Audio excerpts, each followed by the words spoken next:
Here I've got HUAWEI Mate 30 Pro, and let me show you how to change language on the following device.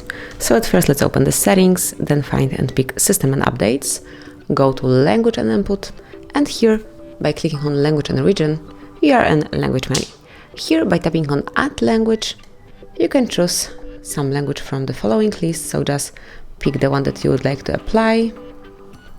Let me choose, for example, Croatian, and then tap on Change to default.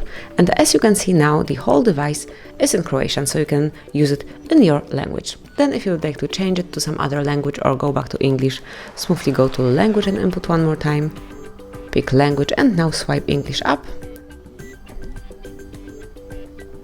You can also remove the rest of languages by tapping on More icon, tap on Remove Languages, mark them, and tap on Remove. Confirm it by tapping on OK, and that would be all. As you can see now, we are back in English and you can use the device in this mode. So that would be all. This is how you can change language in your device in your HUAWEI Mate 30 Pro.